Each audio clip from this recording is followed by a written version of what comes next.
둔촌주공도 그 당시 후폭풍이 너무나 컸던 것처럼 이것도 엄청난 후폭풍이 있을 수가 있으니까 그런 일이 안 생기도록 해야 되겠다는 생각이 조금 들어가지고, 왜냐면은 이거는 단순 공사비가 좀 늘어나는 수준이 아니라 자기 집 없어질 수도 있는 거잖아요. 일단은 경매가 실제로 이루어지면은 말 그대로 뭐 한 푼도 못 받는 건 물론이고 지금 소유하고 있는 집을 날리시는 거죠. 재건축을 진행 중인 남양주시의 평내동 진주 아파트 부지가 통으로 경매에 절차를 들어가게 됐습니다. 설 이후로 만약에 진짜 경매가 시작되면 재건축 역사상에선 없었던 일이 벌어지는 건데요. 오늘 이 주제 관련해서 유튜브 채보심의 최상욱 대표님, 그리고 평내진주 재건축 조합의 안태규 사무국장님과 함께 얘기 나눠보겠습니다. 평내진주 재건축 조합의 사무국장님께서 이제 현재 뭐 경매 절차에 들어간 건지 좀 상황 설명을. 일단 경매 절차에 들어갔다는 거는 전혀 사실 무근이고요. 제가 지금 브릿지론 대출을 쓰고 있는데 그거에 대한 만기가 이제 저번 1월 29일로 끝이 났고 저희가 이자 지급을 하지 못하면서 그래서 이제 기한이익 상실이 된 거죠. 사실 기한이익 상실이 되면서 이제 전산 등록 절차에는 들어갔는데, 사실 경매라는 게 만기가 되고 돈을 못 갚았다고 해서 당장 하루아침에 들어갈 수 있는 게 아니거든요. 이게 소유권도 다 조합원 개인한테 돼 있는 거고, 아까 설명해 주셨다시피 뭐 한두 채도 아니고 1200세대 가까이 되는 이 물건을 당장 경매 절차에 들어간다? 이거는 정말 사실 무근이라서 요거는 절대 아니라고 제가 말씀을 드리고 싶습니다. 어쩌다가 조합장님 대신 사무국장님이 나오게 되셨는지도. 사실 조합장님 같은 경우는 워낙 지금 뭐 조합원들한테는 뭐 성함이나 뭐 얼굴도 많이 공개가 돼 있고 정신적으로 스트레스 너무 많이 받고 계시고, 그리고 지금 이 조합의 실무적인 거를 제가 다 책임을 지고 있어요. 네, 직무 정지가 되셨겠죠. 그렇죠. 네. 뭐 직무 정지, 정확히 말씀드리면은 등기상으로 조합장이신데 네. 지금 법적 다툼을 하고 있기 때문에 좀 공개적인 석상에 이렇게 나서기는 조금. 대부분은 그 재건축 사업을 할 때 브릿지론 같은 경우는 시공사에서 좀 처리를 해주는 걸로 알고 있는데. 2019년 그때 당시에 이제 시공사가 서희건설이었고, 서희건설이 보증을 해가지고 이제 허그 보증 받아가지고 PF, 정상적인 PF를 받았었고, 그리고 이제 시공사 해지를 하고 새로운 시공사를 선정을 했었는데, 그때 이제 그 시공사 선정 총회, 그 총회에 대해서 이제 가처분 판결이 났었을 때 법원에서 이야기하기를 서희건설이 보증한 이 PF에 대해서 이거를 좀 완전히 해결을 하기 전에는 시공사를 선정할 수 없다라는 판결이 나와서 저희가 이제 그거를 이제 대환하려고 브릿지론을 일으킨 거죠. 경매까지 가게 된 근거 원인이 궁금한데, 이게 사업성 문제가 있는 단지인가요? 아니면 좀 언론에서 말하는 것처럼 비대위와의 갈등이 가장 큰 트리거가 된 걸까요? 저희 진주아파트 조합의 사업성은 전혀 문제가 없습니다. 왜냐하면은 이전부터 사실 소위 말해 1군 메이저 시공사라고 하는 시공사들도 관심을 가졌었고, 실제로 대우건설 같은 경우는 시공사로 있었던 적도 있었고, 뭐 그 외에 여러 시공사에서도 지금까지도 관심을 많이 갖고 있어요. 워낙 지금 뭐 땅이 역세권이고 뭐 GTX 호재도 있고 좋다 보니까 불구하고 사업성은 충분히 있다고 보는데, 우리 비대위는 끊임없이 있었고 그 비대위들 세력도 계속 교체가 돼가면서 조합의 사업을 지속적으로 방해를 해왔어요. 어느 정도냐면은 지금 현 조합장님이 이제 임기가 시작하고 나서 해임 총회만 4번 이상 했었고, 그거에 대해서 조합도 이제 그거를 대응하느라 온갖 총회와 소송 등등 비대위와의 싸움으로 인해서 사업 진행이 안 된 경우가 좀 많이 있어요. 조합이 앞으로 어떻게 하실 계획인지. 조합은 사실 그 브릿지론 이자가 연체된 시점부터 계속 해결 방안을 모색하고 있었어요. 몇 년 동안 사업 진행이 안 된 근본적인 이유가 조합원들과의 갈등도 있겠고, 그리고 이 조합의 시공권을 갖고 싶어 하는 시공사들 간의 갈등도 있을 것이고, 도저히 이게 컨트롤이 안 되는 거예요. 조합 집행부도 수차례 바뀌었고, 심지어 한 해 조합 집행부가 3번 이상 바뀐 해도 있어요. 그러다 보니까 저희가 좀 생각을 했던 방법이, 조합 자체로는 이제 사업을 이끌어 가기에는 좀 전문성도 부족하고 하니까 저희가 신탁 대행자 방식으로 사업을 좀 진행을 할까 싶어서 정관 변경도 했고 실제로 신탁사 선정까지 했던 상태였는데 그마저도 비대위의 방해로 무산이 됐었고 그 이후에 저희가 또 다른 금융기관을 통해서 또 자금 차입을 또 하려고 했었는데 그것도 또 어떻게 알고 또 비대위가 방해를 했었고 만약에 진짜로 경매에 넘어갔을 경우에는 엄청난 후폭풍이 올 수 있다고 이렇게 보셨는데 우리나라 이런 여러 가지 지역주택조합 사업이라던가 이런 조합류 사업에서 이제 안 좋은 사례들이 몇 개 있는데 그거는 원래 하려고 했었던 그 사업주들이 그 사업을 못하게 되는 과정에서 투자 자금을 다 날리고 하는 그런 자산 손실 이슈들이 많이 있었어요. 둔촌주공 아파트 전체 경매에 넘어가서 소위 현대건설 컨소시엄이 다 가져갈 수도 있다. 막 이런 얘기를 했었습니다. 그런데 그런 얘기들을 언론이랑 엄청나게 얘기했지만 왜 못했냐? 첫 번째는 기본적으로 파트너십이 있으니까 안 했을 거고 두 번째는 전 국민이 쳐다보는데 어떻게 합니까 그거를. 그러니까 말 그대로 양수자는 시공단이라는 세계 회사고 그 재산을 뺏기는 사람들은 거의 6천 명에 가까운 6천 가구나 되는 그런 대규모 가구인데 그런 일이 발생한다면 그 후폭풍을 강동구에서 어떻게 커버를 해요. 그러니까는 결국은 서울시까지 나서가지고 막 그 해서 결국 협상하게 했거든요. 정말 행여나 둔촌주공 때도 그런 얘기를 했었던 것처럼 극단적인 상황이 됐을 때는 우리나라 재건축 역사상 처음으로 막 경매가 되는 사례가 나올 수가 있고 그렇게 되면은 둔촌도 그 경매까지는 안 갔지만 어떤 후폭풍을 줬냐면은 공사비 폭증을 그 만들어냈거든요. 둔촌에서 시공단이 이기는 거를 본 우리나라 거의 모든 건설사들이 그때부터 조합을 대상으로 공사비 인상 청구를 한두 푼도 아니라 이제 거의 막 1.5배, 1.8배씩 올렸단 말이에요. 그 둔촌은 그래도 봉합이 됐는데 가지를 그 후폭풍이 너무 크게 온 거예요. 남양주, 진주가 잘 해결이 된다 하더라도 저렇게 경매를 가가지고 그렇게 되면은 건설사가 시공단이 조합 소유의 부동산들을 다 양수할 수도 있는 거였는가? 이런 생각들을 주게 할 것이고 그러면 조합과 시공사 간의 파트너십은 더 연약해질 수가 있게 될 것 같아서 이 케이스가 잘 정리되길 바라는 마음이고요. 최악의 경우에 경매가 진짜 이루어지면은 다른 아파트라든지 다른 지역에서도 이런 비슷한 사례가 많이 속출한다고 보세요. 그건 당연하죠. 왜냐면은 여기도 1000세대 넘는 대단지인데 그러면은 둔촌도 그런 거거든요. 12,000가구짜리 공사 사업장이 멈춰서 시공단이 이겼는데 그럼 우리 사업장은 3000세대 사업장인데 못 이길 게 뭐가 있어. 이런 생각인 거고요. 그런 것처럼 정비 사업은 이렇게 깨진 유리창 법칙이라는 게 있는데 유리창이 조금 깨지면은 사람들이 쉽게 돌을 던져서 유리창 다 깨버릴 수가 있다는 거잖아요. 그런 것처럼 그동안 우리나라 정비 사업 역사에서 없었던 일이 생기면은 분명 여러 가지 후폭풍이 있을 것 같습니다. 조합과 시공사 간의 어떤 갈등이라든가 이런 문제점들은 어떻게 풀고 있으신지 그리고 아까 방금은 조합과 비대위 간의 그 수평축 얘기는 많이 하셨는데 이제 시공사와의 그런 얘기도 좀 해주시면 좋을 것 같습니다. 일단 저희 조합의 현 시공사가 서희건설이죠. 예. 서희건설이 시공자 지위에 있다가 지난 2019년도에 해지가 되고 그리고 22년도 9월 달에 다시 이제 시공사 지위를 복권을 했습니다. 이 이유도 사실 이 브릿지론 때문이었어요.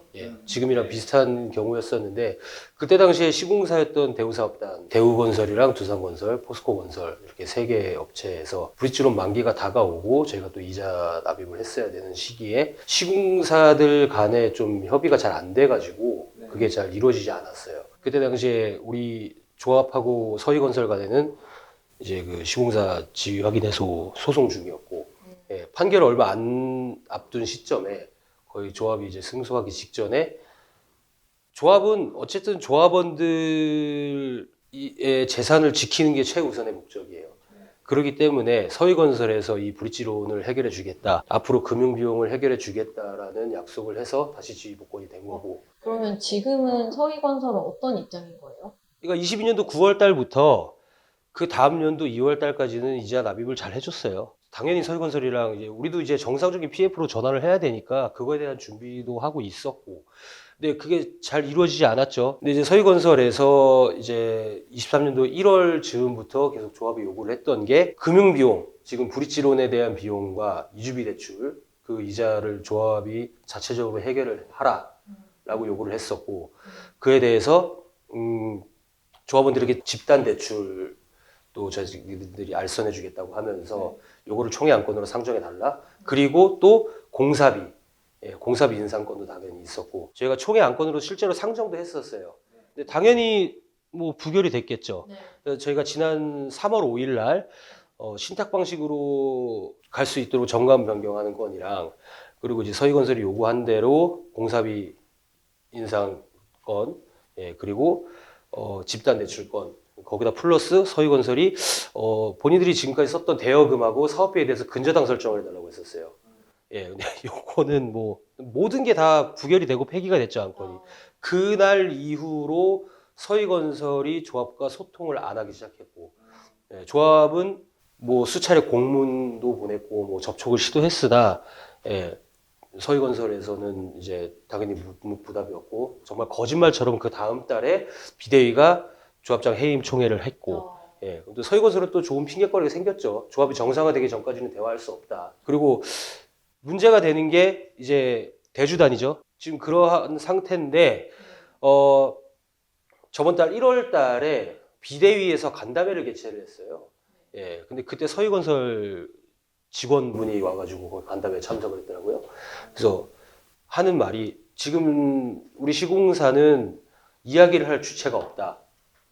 그렇게 이야기를 하더라고요. 조합과는 대화가 없이 비대위하고 소통을 한다는 거는 뭐 어떠한 이유가 있을지 언론사들을 뭐 인터뷰나 뭐 취재 오시면은 서희건설의 지금 생각이 어떤지 저한테 물어보시거든요. 제가 궁금해요. 도대체 어떤 생각을 갖고 지금 이렇게 행동을 하고 있는지에 대해서 비대위도 마찬가지고요. 서희건설과 비대위 대표가 대주단을 찾아가서 했던 말이 뭐냐면은 조합원들이 집단으로 분담금을 걷어가지고 이걸 납부할 수 있게끔 서희가 독려를 하겠다. 이렇게 이야기를 했거든요. 조합장님의 직무가 지금 이제 다시 회복이 되면은 이 뭐 브릿지론 대출 뭐 이 이자 문제는 해결을 하실 수가 있는 상태인 거예요? 그렇죠. 금융권을 통해서 자금 차입을 하기로 했고 또 새로운 시공사를 또 통해서 또 정상적인 PF를 일으키려고 지금 준비가 거의 다 된 상태고 근데 이제 중요한 거는 조합은 총회를 통해서 모든 걸 의결해야 되기 때문에 총회를 열어야 되는데 총회를 열 수 있는 주체가 없는 거예요. 지금 조합장님 그 소송으로 인해서 그래서 이 소송 결과가 빨리 나와야지 저희는 지금 결과가 나오면 그 다음날 곧바로 지휘가 복권되거든요. 그럼 곧바로 총회 공고를 할 수 있게 준비는 이미 진작부터 해놓은 상태입니다. 남양주 지자체에서도 이거를 쳐다보고 있을 거 아니에요. 그래서 그쪽 관이랑은 또 어떤 소통하고 계신지 궁금합니다. 이제 제가 끊임없이 이제 보고는 하죠. 지금 완전히 조합장이 해임됐다고 볼 수도 없고 그렇다고 지금 직무를 정상적으로 할 수도 없는 상태니까 일단은 이 소송 결과가 나오기까지 좀 두고 보겠다는 입장을 좀 취하고 있었어요. 신규 매수자들 한 1, 2년도 안 되신 분들 위주로 해가지고 시청에다가 민원 넣으시고 뭐 국토부에다가 민원 넣고 뭐 그리고 이제 언론 보도 나오고 하다 보니까 이제 시청에서도 관심을 갖기 시작한 거죠.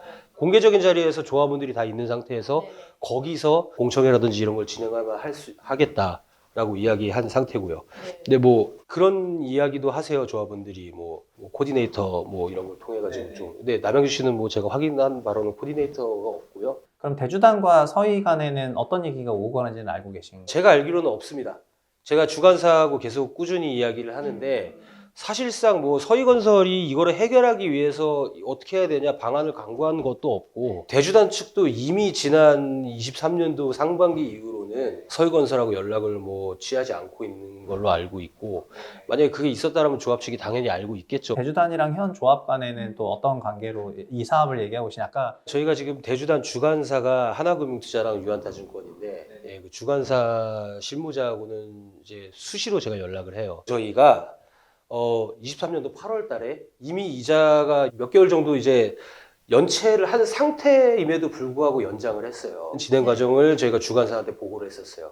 그래서 주관사가 이제 대주단들을 좀 설득을 해갖고 그래서 이제 대주단도 그거를 연장을 해준 상태였고 네, 이번 같은 경우는 근데 제가 대주단이라도 경매에 넘길 수밖에 없을 것 같긴 해요. 왜냐면 한두 달도 아니고 11개월 이자가 연체가 됐어요. 이자가 너무 고금리예요.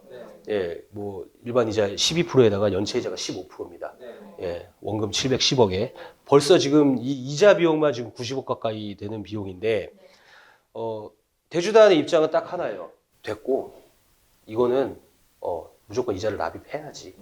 그래야지 연장을 해줄 수밖에 없다. 근데 브릿지론에 대한 그 기한이익 상실 이율이 낮다고 무조건 경매하는 것도 아니고 사실 그렇죠. 이자를 납입을 하지 못했다 하더라도 그 채권단도 이거를 소위 경매를 하는 과정에서 회수 가능성을 보면서 하는 거여가지고 무조건 하는 것도 아니거든요.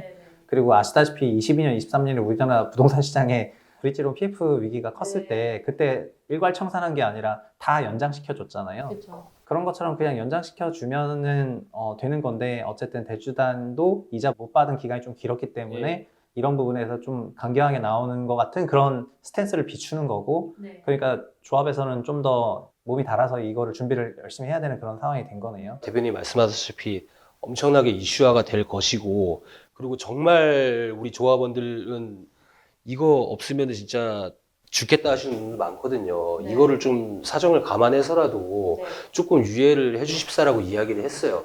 제가 느끼기에는 어차피 이게 사람이 하는 일이니까 이거는 그냥 대주단의 재량이라고 생각을 해요. 예, 분명히 우리는 그 전부터 계속 이거를 이제 이자를 해결하기 위해서 노력을 하고 있었고 그리고 이거에 대한 뭐 계속 소통하는 것도 이제 주관사에서 알고 있고 근데 주관사 혼자서 이 21개 저축은행을 다 일일이 설득할 수가 없는 부분이다 보니까 좀 상황이 쉽지 않은 거는 사실이죠. 조합 입장에서는 답답한 입장이 좀 많으실 것 같은데 그 좀 해명을 하고 싶다든지 아니면 하고 싶은 말씀이 있으면 말씀해 주세요. 일단은 계속 잘못된 정보가 있는데 저희가 2013년도부터 뭐 철거를 했다고 계속 잘못된 사실처럼 계속 되더라고요. 근데 2013년 아니고요. 18년도부터 쭉 이제 이주와 철거가 진행이 된 상태고 그리고 이건 확실히 한 게 위기는 맞죠. 경매 위기는요. 23년도 2월부터 계속 경매 위기였어요. 지금 1년 가까이. 근데 이게 이제 이슈화되기 시작한 거고. 근데 기한이익 상실된 지 오늘 뭐 기준으로 일주일도 채 안 된 상황이고. 예. 근데 그 전부터 이거에 대해 경매 위기를 조장해가지고 누가 이득 볼 줄은 모르겠어요. 해임총회 효력정지 가처분의 결과가 빨리 나와서 조합은 승소한다고 봐요. 왜냐하면 그 총회 자체가 너무 불법적인 뭐 사실상 뭐 조합원들한테 매표 행위를 해가지고 발의서를 걷어가지고 한 총회고 투표 결과도 조작이 되었고 그런 총회이기 때문에 이거는 법원에서 당연히 조합 손을 안 들어주면 이건 문제가 있는 거라고 생각하거든요. 이 소송 끝나고 이제 총회가 진행이 된다면은 대주단도 분명히 이제 해결하려고 하는 노력이 있구나. 그리고 지금 조합이 얘기하고 있는 금융사 쪽에서도 분명히 이게 실행이 된다면은 진행이 된다면은 대주단에게 우리가 이야기를 좀 하겠다라는 이야기도 해놓은 상태고요. 그러니까 이거는 경매 안 넘어갈 겁니다. 조합 믿고 따라 주신다면은 이건 확실히 말씀드릴 수 있습니다. 오늘 준비한 영상은 여기까지입니다. 두 분 오늘 나와주셔서 감사합니다. 감사합니다.